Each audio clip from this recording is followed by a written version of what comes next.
Welcome, everyone, to this episode of Unavoidable, Adventures in Aging, where Sue and Shan, two Midwest, well-past middle-aged sisters, discuss the good, the bad, and the ugly of aging. With a little humor, a little heart, and occasionally a little frustration, we'll explore the unavoidable adventures we experience as we move into our golden years. Yeah, golden years, my ass. Just a note to our listeners, this podcast reflects the opinions and experiences of Sue and Shan. The main purpose of this podcast is intended to entertain.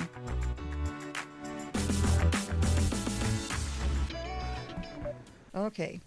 Do we give everybody our, oh my land, what we've been through kind of thing? I think we do. Okay. Just because people need to know this isn't as easy as it sounds. It used to be. Yeah, it used to be. Yeah. It used to be fairly easy.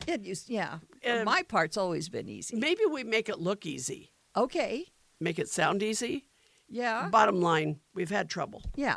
And we've, excuse me, we have installed, uninstalled, hooked up, changed mics. We've done everything, and we've just decided to go with this podcast today. We're going to give it a try. We're going for it. And the weird thing is, the podcast that launched last week, the Chat GPT, we recorded those, two of them on the same day, or one a Friday, one on a Saturday. Okay. The one on the Friday didn't work. Didn't work. No changes. We didn't do anything different. No. The next day, that one was fine. Yes. And so when I went to edit them a couple days later, that's when we realized Fridays, we couldn't hear you at all. Saturdays sounded just fine. Yeah, it did. And we don't know. We don't know. So we have a ghost in the... Yeah. We were just talking ghosts, weren't we? Ghosts, yes. We have a ghost in our computer, our microphones, the whole system. Yeah. Yeah. Okay, what are we doing today then? Today we are, first of all, I want to do some unfinished business. This is a silly question. I was going to actually just text Sean or something. When you are on your laptop or whatever, what's the best way to shut it down? Do you just close the lid no matter where you are? Oh. Do you turn it all the way off? Do you restart it? I've always wondered that, because at work I always just shut mine all the way down. Sure. But at home it changes. I have the answer on that. You do? Good. Yes, I do. Good, I really good, do. good. You need to do one of two things. You either need to shut it down completely, or at that moment go ahead and do a restart. The reason being is when it's shut down, it's early in the morning. Yeah. When it's shut down, It's noon. oh. For Okay, us, it's that's earlier early. than usual. Yeah, that's right. It is.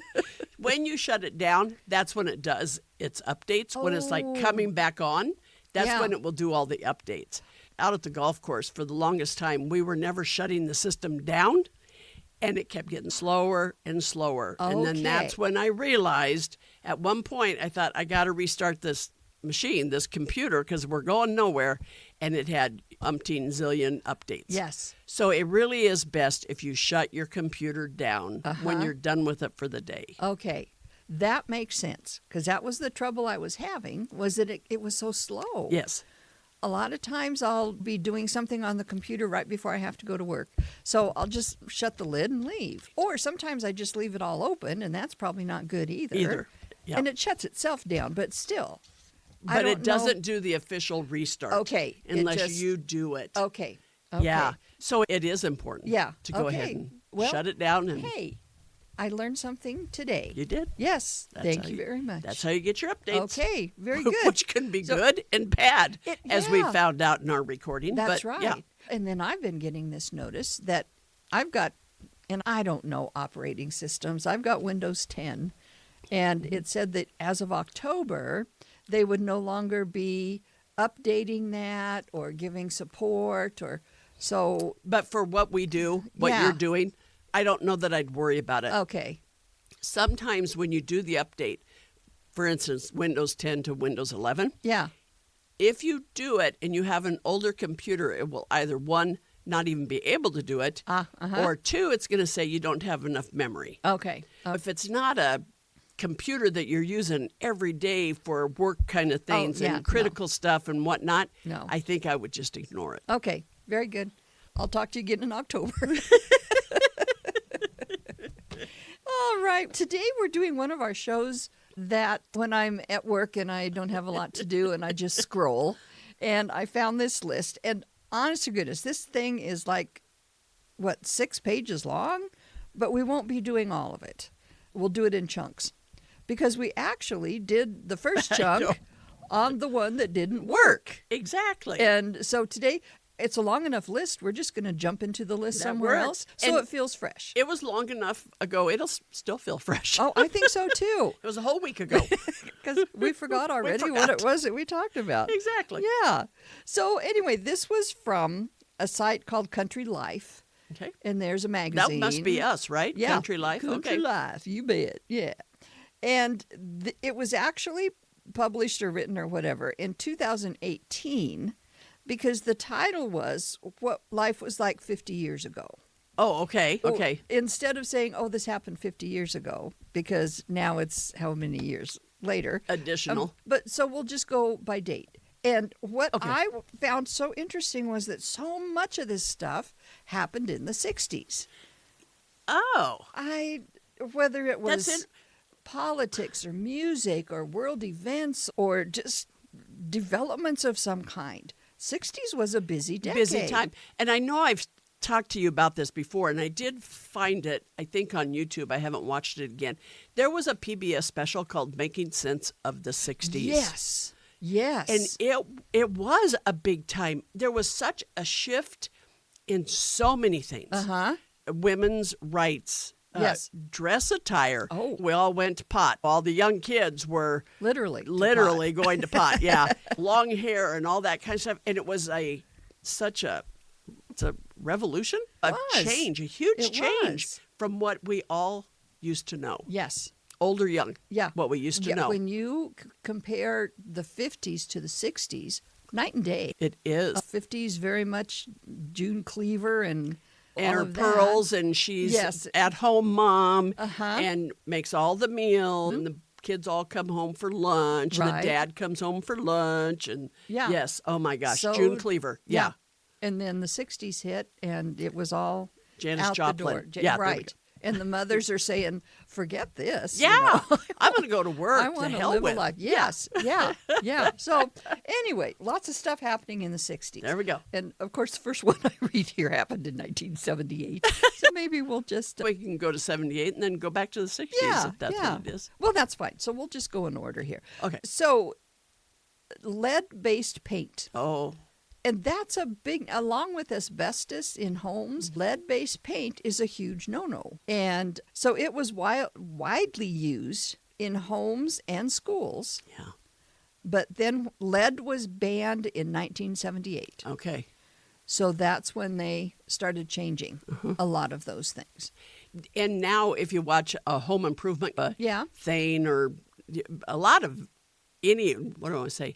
If you're redoing furniture, all that kind of stuff, there's now a little tester strip that you can test to see if the paint that you're trying to scrape off has lead in it. Because when you disturb it is when the problem happens. And of course, young children, especially living in older high-rise apartments, almost all of them were lead-based paint. They'd never been painted over, and it was causing health issues for them. Eating the paint chips. Yeah.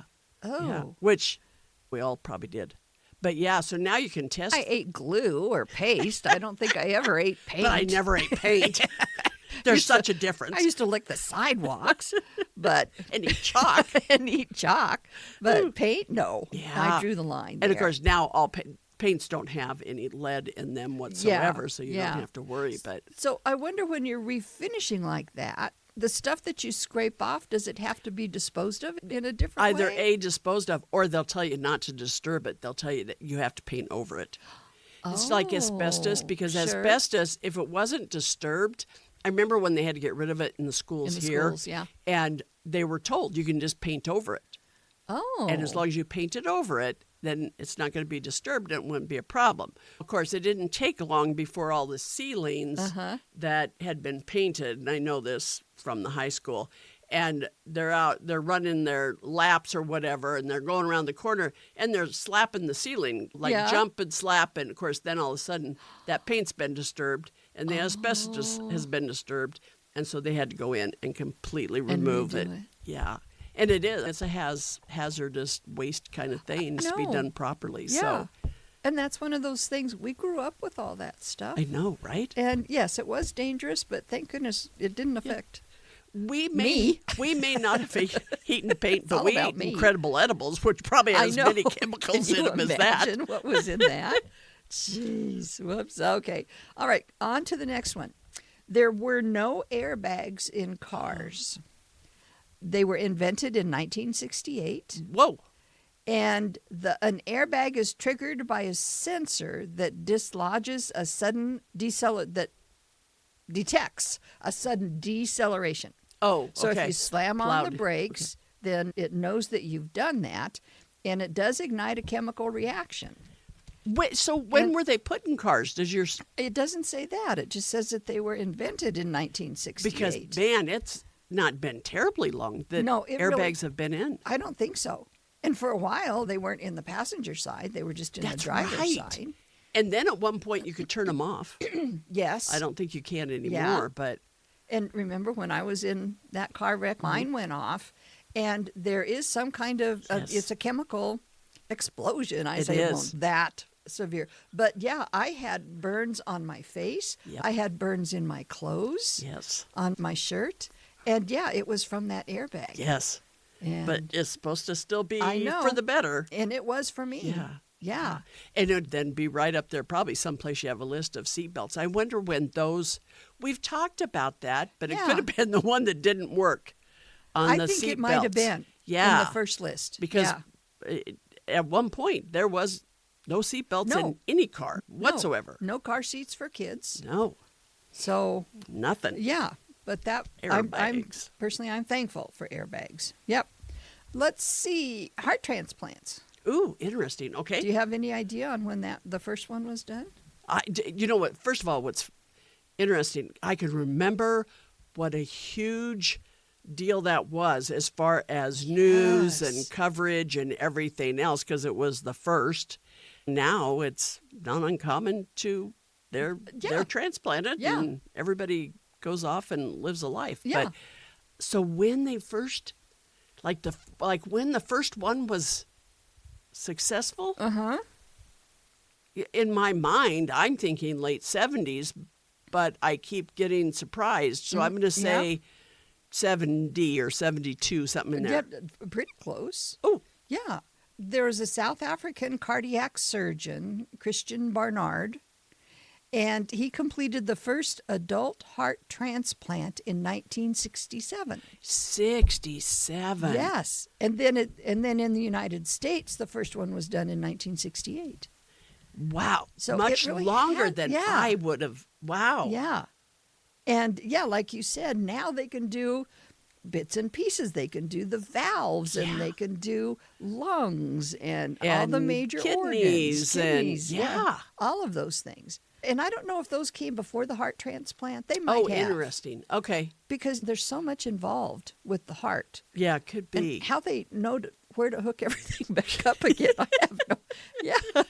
I bet they don't Google it. I bet not. I hope they don't. Yeah. It is Chat GPT. I bet there's a step-by-step on that. So that's 60 years ago already. Yeah. Wow. Yeah.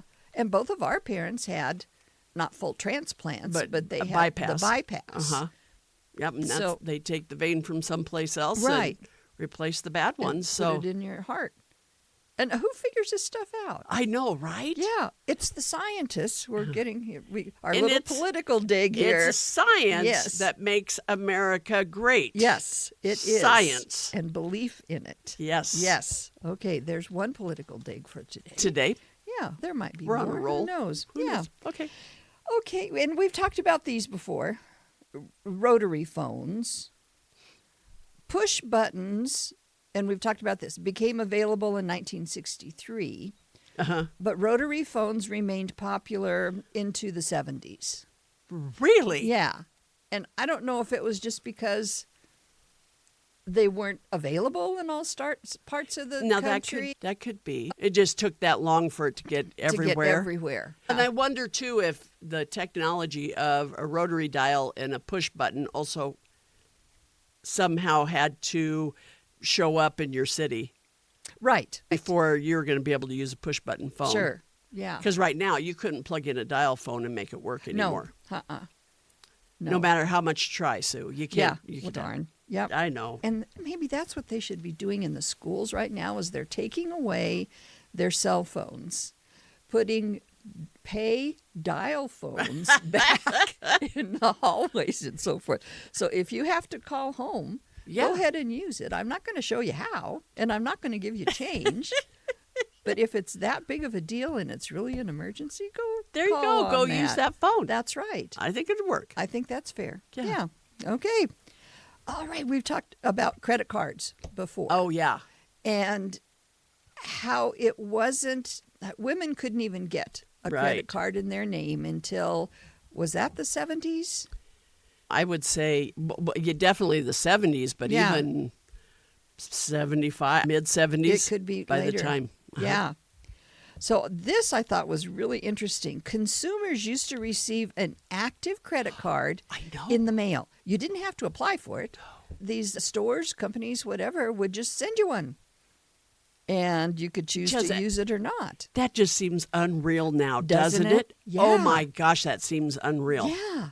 With all of the scams and the hacking, and if you just went to somebody's house and got their mail and got all their credit cards. And then also talk about adding to an addiction.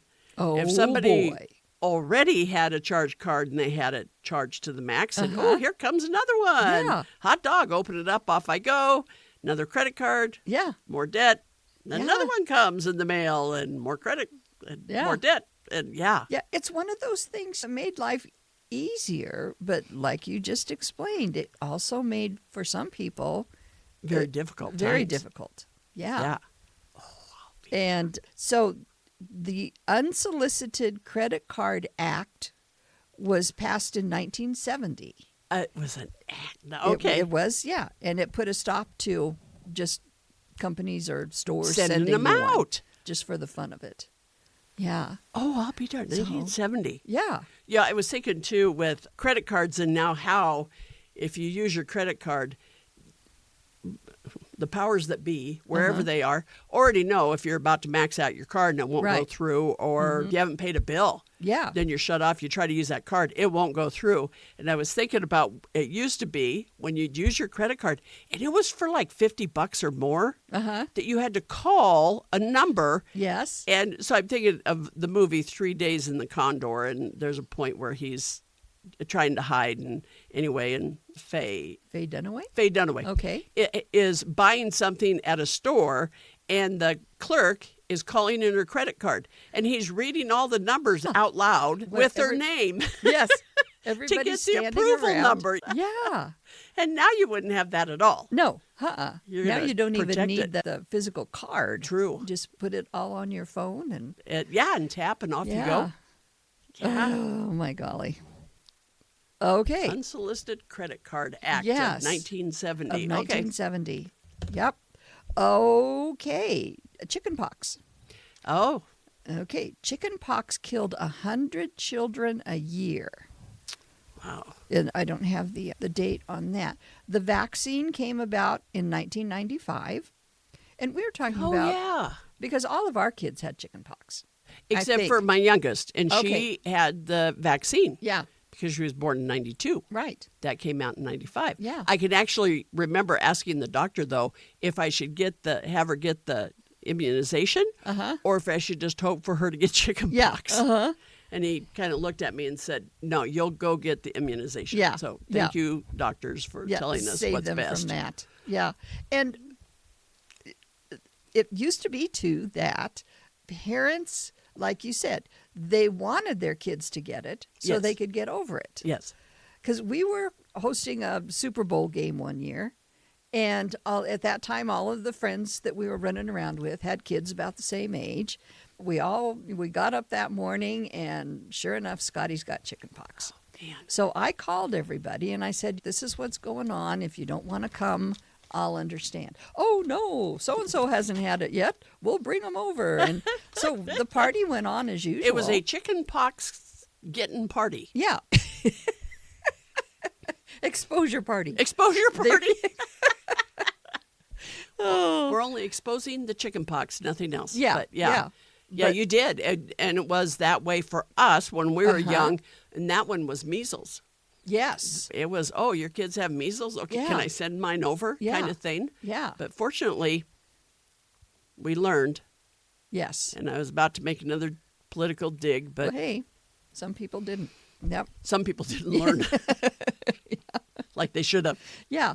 And now we can attest at being older the way we are. And I don't know at what age they talk about getting the shingles vaccine. Oh. But get it. People, everybody out there has known someone who's had shingles. Exactly. And It is so painful. Yes. And can be very damaging. Yes. You can get it anywhere. Because was it Janet who got it in her hair? In her hair, one of and her it eyes. moved down to her eye. Yeah. And Shelley just got over it. Yes. And hers were And- all midriff for some reason. That's usually where Yeah. it's at. But Yeah. it can be very severe. Yeah. And that's what and she very said. debilitating. But it was the worst because you can't wear clothes, you can't sleep. She said if Right. anything touched it, it was just agonizing. Yeah. So get your shingle shot. There we go. Shingle shot. Shingle Get shot. it done. We've done Yes. Okay. Oh, and on with the chicken pox.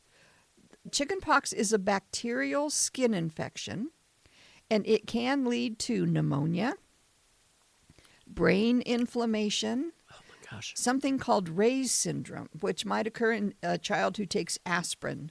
They have chicken pox. Do you Oh. remember that at all? That used to be I a remember. Yeah, very don't common take thing. aspirin. Yeah, Yeah. because it can lead to this other thing. Yeah. And that was like an influenza thing, too. You took aspirin. Yeah. Because Oh, yeah. Because bring you the had fever a headache down, or take- something. Yeah. So in addition to just being so terribly uncomfortable. A lot of us who went through it young have scars from where you itch. Yes. And Isn't I've that the got truth? One, I don't know if you can see it anymore because the wrinkles covered it. I had one like right between my eyes. Yeah. And then it seems like I had one on a wrist or something. I don't And remember. it seems like always on the face, you would Always. see somebody that Yeah. you knew they had the chicken Yeah. pox. Absolutely. Yeah. And it's Yeah. just the scar is just a little dot. But So our plug, get Yes. immunized. yes. Get your immunizations done. Yes. Talk to your doctor. Yes. Because We've talked about that. Mumps was another one. And you got the And mumps. I had the mumps, and it killed the nerve endings in one of my ears. There's absolutely no hearing, and I cannot hook any hearing aid to it as far as trying to get hearing through that ear. There's Yeah. nothing left. Yeah. So that was another one I that know. So wasn't common, but it wasn't. Yeah. But he'd seen it before. yeah. So Yeah. So get that's get our the our plug. immunization. Boy, That we're was plugging the- stuff this Yeah, morning, we aren't are. Okay. Oh, no U.S. president had ever resigned until Nixon in 1968. No, they've Yes. never resigned. Now, Trump, you can be number two. Can't be number one in this one. But you can be number Trump's two. number two. Yeah, go ahead and resign. As That soon would as you be start fine with talking us. about that one, I thought, oh, do we really want to go there? Yeah, no, we don't. We're done. Okay. Yeah, it's too early in the morning. Soda cans had pull tabs. Oh, yeah. And then the push-through tabs came about in 1975. 75. That I Yeah. wouldn't, yeah. And remember when you, okay, couple stories. First of all, so what we're talking about, in case you don't remember, you'd go to open up your can, it would Right. completely come off. And so then, of course, you had this very razor sharp edge. Yes. It Yeah. wasn't uncommon for people just to toss them. Yeah. And if you stepped on them, and you're barefoot, it's going to cut your foot. It is. It's going to cut your Yeah. foot. And it would happen a lot around The beach. camping sites. Yes. Yeah. It was painful, and of course, then the other part was they were rusty, and Yeah. you'd have all sorts of infections. So that's interesting. But I got to tell this story. So Shelley and I were taking her daughter over to the airport a couple days ago, and the flight was delayed, and we're thinking, okay, keep coming home 60 miles or turn back around. I said, oh, let's just pull in. So we pull in. Anybody that's from the area, we pulled in at Muma's Corner. Look it up.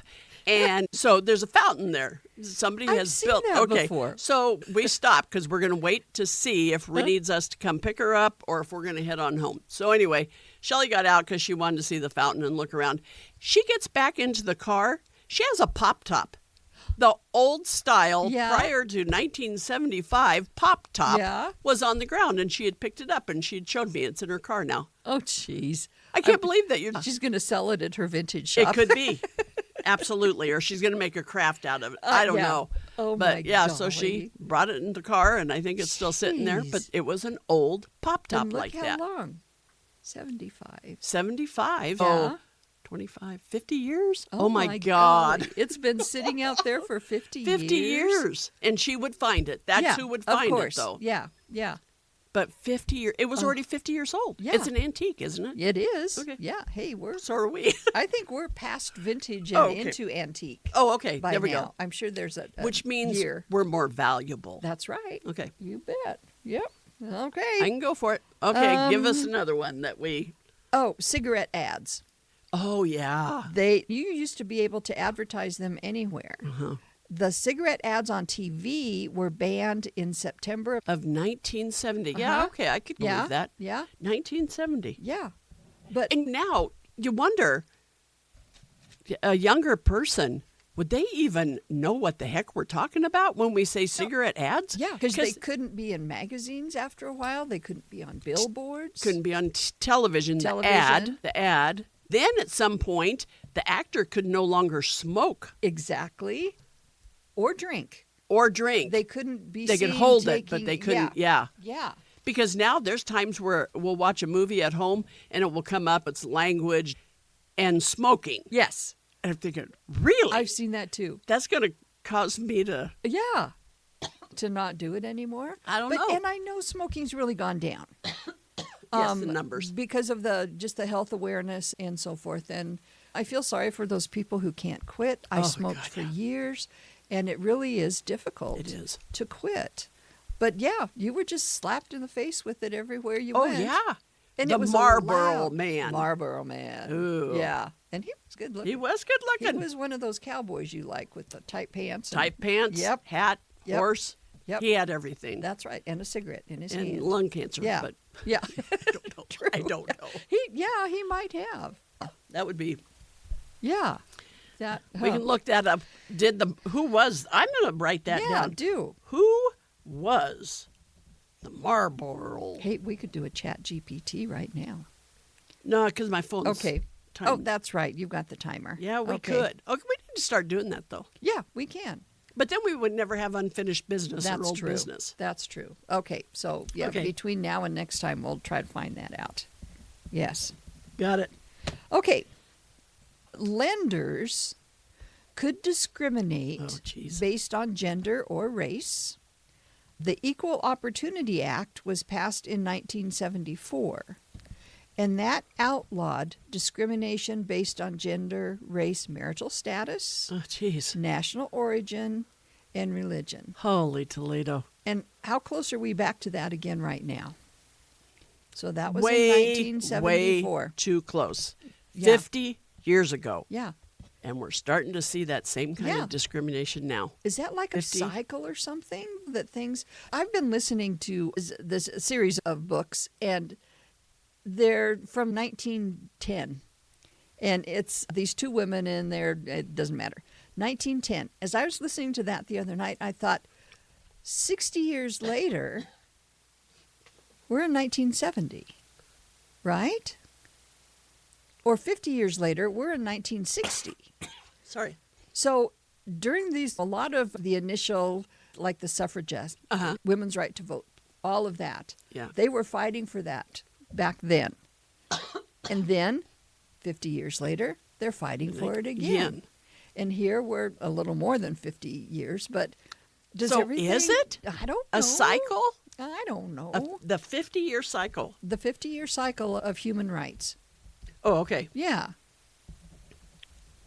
Yeah, but and people just didn't even bat an eye back then about being able to buy a home or whatever because they were a young black family or they were an unmarried woman.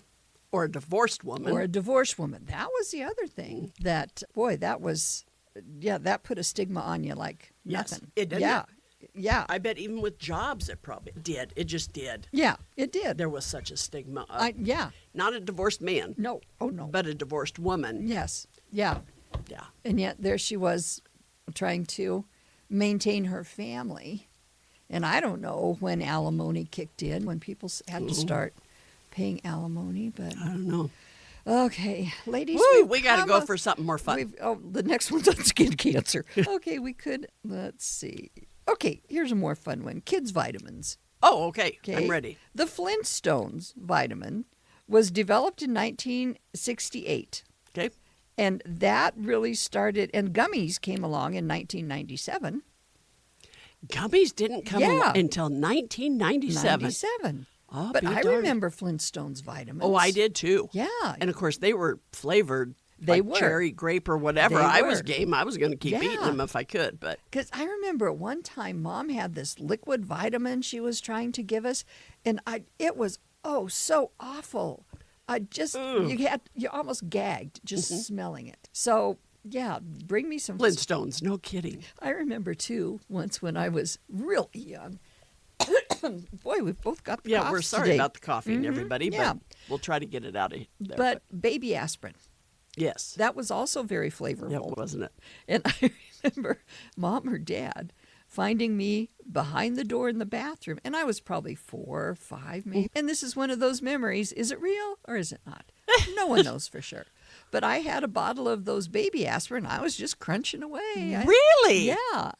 And, oh, my gosh. And they warn against that with kids. Make sure you know that that they know that it's not candy. And, of course, back then, there wouldn't have been a child-proof No. lid on it. No. Although that one, child-proofing anything's funny. Yeah. Yeah. Because they're the first ones who can get into it. Emma, I couldn't get into a cupboard. I'm not even kidding you. At the kids one time, I couldn't get into it. And whatever it was she wanted, which was straws or something, they were in there. I couldn't get the darn thing open. She said, "Oh, you just do this." You know, she was probably 4. Yeah. She unhooked that sucker off. She goes, gets in there, gets her straw, closes it back up. Yeah, so you can't get into it again. I can't get into it again. Hope you didn't need a straw. Yeah. Yeah. Okay. Boy, a lot of these are just, depression medication. Oh. Now, this says that Prozac was developed in 1987. Oh. But I wonder if there was anything before that. it. Yeah. Boy, there's a couple things I need to look up to see what did people use before. And I guess they just stayed depressed. I wonder. It just wasn't recognized nor treated. Yeah. Unfortunately. Yeah. Yeah. I think most of the time. Okay. All right. Let's do maybe one more? Yep. Let's do one more of this. One more. The internet hadn't been invented, and I'm sure they were talking about in late 60s. Yeah, we understand that. Internet's predecessor, ARPANET, ARPANET? I have no idea. I've never heard of it. Okay, Sean, here's one for you. You can kind of look it up. It was developed as an alternative means of government communication. Should telephones fail. Oh, my gosh. Yeah, and that happened in 1969. Whoa. Oh, that's so interesting because, first of all, what if telephones... Like we think today, what happens if the entire internet system shut? We're doomed. Huge. It's huge. So they were probably thinking the same thing about the telephone back then. And the World Wide Web became publicly available April 30th of 1993. Yeah, 93. Wow. Yeah, I believe that, and though. Look how far that's come. Oh, no kidding. 93. Yeah. Wow. So many of these developments, once they got rolling, everything happened quickly. And I can remember somebody a while back that was talking about the internet, and he worked for the state. I can't remember what department he was in or anything like that. But he talked about what he called the original internet, and he said, gosh, you should have seen it. It was so wonderful. You could get so much information from it. Yeah. And, of course, there were no ads. Oh, yeah. And so it was like, it was chat. GPT, who this last week decided not to go as a public business. They stayed as a not-for-profit business. And so there's not ads in that one. So load it up, folks. Yeah, so Chat we can still use it. GPT. Yes. I can't believe how much I use that. So that's I couple do. weeks, learned last week. But yeah, I use it all the time. Yeah. Yep.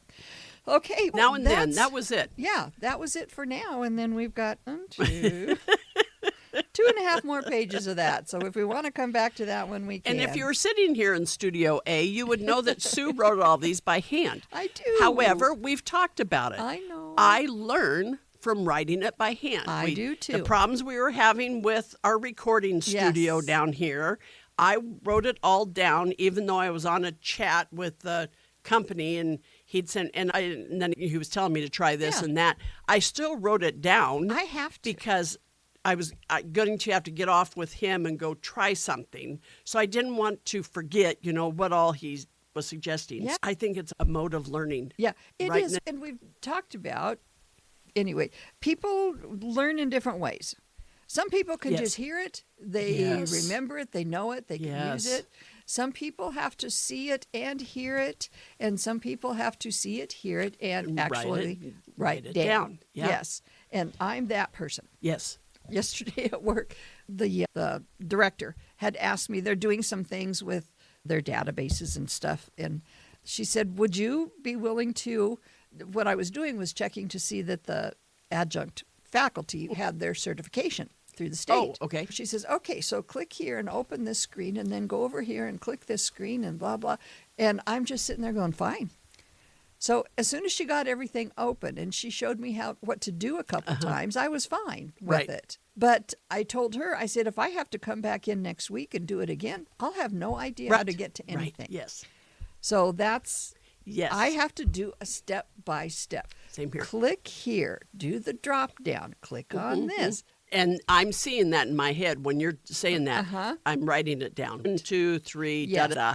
I keep those so that next week you'd be able to do it. I could do it again. Yeah. I understand. And, of course, she's worked with it. So she knows. I'm sure she had a learning curve there in the beginning. At some point? Yeah. Okay. There you go. Whew, there we go. Okay. Takeaways. Oh, gosh. We keep forgetting takeaways. We do. So I wrote it on my paper this time. My takeaway. Then and now. Then was a long time ago. It's number-wise, 50 years seems like a long time. But, boy, it didn't take any time to get here. No, it didn't. And you wonder, we're getting to the end of the decades to go through. Yeah. But you wonder for our kids, your grandkids, my grandkid, what's the world going to be for them in 50 years? In 50 years. We look back to the Jetsons. Yeah. And the Jetsons had a lot of things. And that was probably a cartoon from the 60s, wasn't it? Definitely. Yeah. Yeah. Because it was in color. Yeah. Yeah. But yeah, so they were looking at a lot of this stuff that we're doing. They were not far off, were they? Yeah. On most of that. Yep. Yep. Anyway. So that's your takeaway too? Yeah. Was that your takeaway? Yeah. Okay. Yeah. There we go. Yeah. Okay, so we're hoping this recorded correctly. Yes. If not, I don't know. Okay.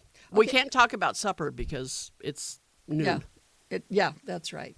I think another one of my takeaways, just as we kept interjecting with things going on, it's so many people have not learned from prior knowledge, things that have been tried and true, proven, all of those things. How can you just shut your mind off and say, oh no, that can't be right. So anyway, wake up, people. Wake up. Wake exactly up. right. Wake up. Wake up. Okay. That's it? I think so. Can't talk about supper, but... Yeah. Oh, no. wait. No, me. Here's me. Okay. Sure. If you ever want to get a hold of us, please don't hesitate to send us an email at unavoidableaging@gmail.com. And you can listen to us on many places. Podcast Addict, Podbean, Spotify, YouTube, Apple Podcasts, so many. Just type it in. The name of the show is Unavoidable, Adventures in Aging. Remember to like, subscribe, follow, and share with your friends. Yes. And in addition to those things, to remember to laugh at yourself. Enjoy your life. And always remember, You're not knucking butts. You're just aging. Okay, everybody, keep your fingers crossed that this recording worked. Shan has been so patient with all this, but there's got to come a breaking point for her, and we don't want to see that. So I'm almost hesitant to even turn it off. I But know. okay, everybody, Okay. we'll see you next week. Yes, or tomorrow. Or Bye. tomorrow. Bye.